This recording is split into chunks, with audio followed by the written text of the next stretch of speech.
We dismiss history at our peril. Liberty Nation Radio with Mark Angelides.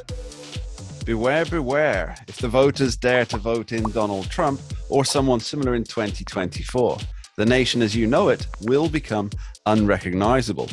Or so warned Hillary Clinton recently. But it's not just the lady who will never be president who's warning of the danger signs the media denizens are in full flow, relating just how dangerous a resurgence of the former president could be. So perhaps it's time to ask why. What does the Fourth Estate and the political left gain from such scaremongering? Well, I can think of no one better placed to answer that particular question than longtime host of this here Liberty Nation Radio and senior political analyst, Mr. Tim Donner. Thanks for being here, Tim. Thanks, Mark. Always a pleasure. All right, now tell me, Tim, these fantastical articles that we're seeing, the news shows that drip with fear and loathing over Donald Trump and by extension, the America First movement, is it really just that they fear losing power and prominence? No, I think the fear is genuine. I don't think it's contrived. I don't think, and for a long time I wasn't sure, because of course they hated on Ronald Reagan so badly. They hated on Richard Nixon. They hated on Bush 41 a little bit, Bush 43 a lot, and on McCain and Romney when they ran. So, you know, I don't think it's contrived. I think that they are genuinely deranged by the mere existence of Donald Trump as a politician. I really do. So many normal, typical people that you would meet or that you know who, would share political conversations or political opinions over the years. And when it came to Trump, they suddenly they got twisted and contorted into a position. I can think of one guy I knew in Florida. He was a Democrat. He's since passed on. But we would have great political conversations for a long time. And then when Trump came along, he said he'd look at me and his eyes would bulge out of his head. I believe he's truly evil, he said. So I don't think the fear is contrived. And I think they fear both that he really is Hitler or some variation thereof. And they also fear that he could win again and that he would take them down in a way that probably conservatives fear that the left is trying to take them down as we speak. As you say, it really does inflict such serious stress and worry on people that Donald Trump, who successfully managed 4 years in the White House without dragging the United States into another war, could somehow again bring about Armageddon as they warned of in 2016.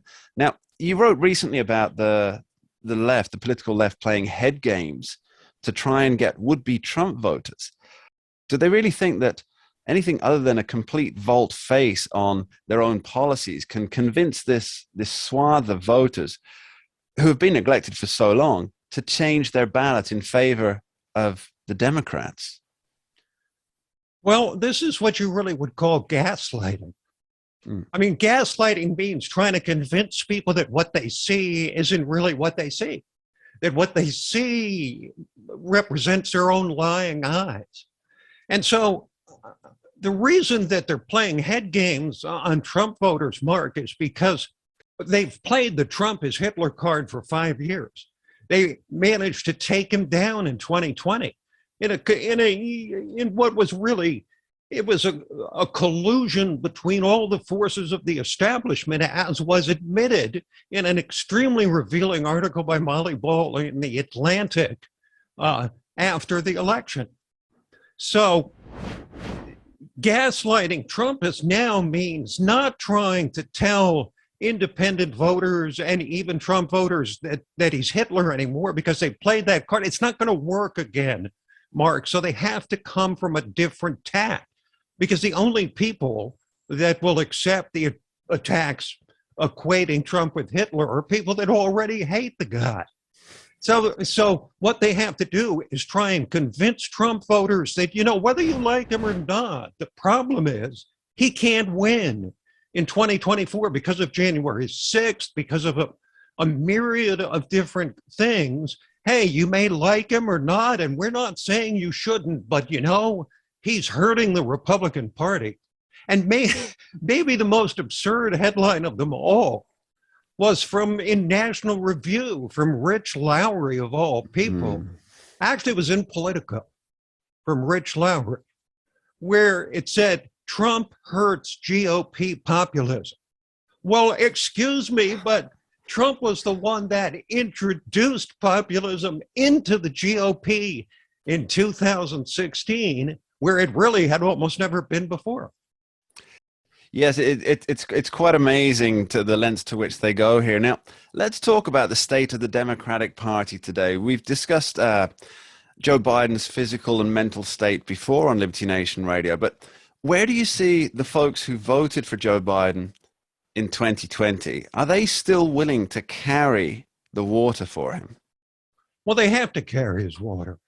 They have no choice because he's the president. He's going to be the president for some time. We don't know how long. Could be 3 more years, could be a year. He could resign after the midterms. He could serve 1 term. He could try to serve a second. We don't know, but they have to carry his water. They have to act as if he's just great. I mean, Nancy Pelosi just said that Joe Biden is just perfect for this time. So they can't, whatever cracks in the armor, and there are many of them in Democratic ranks that are worried to death about Biden's sinking popularity, of sinking approval. But they have to carry his water, just as Biden, Mark, has to act as if he's going to run again in 2024. I mean, nothing to see here. Of course, I'm going to run again in 2024, but it means nothing. What tells you something meaningful is independent voters. And in the latest polls, independent voters are all over Joe Biden like a cheap suit. His numbers are in the 30s because, of course, Democrats are always going to, kind of back him up. Republicans are always going to oppose Joe Biden. It's the independents that tell the story. And right now, the numbers he's getting from independents make him entirely unelectable.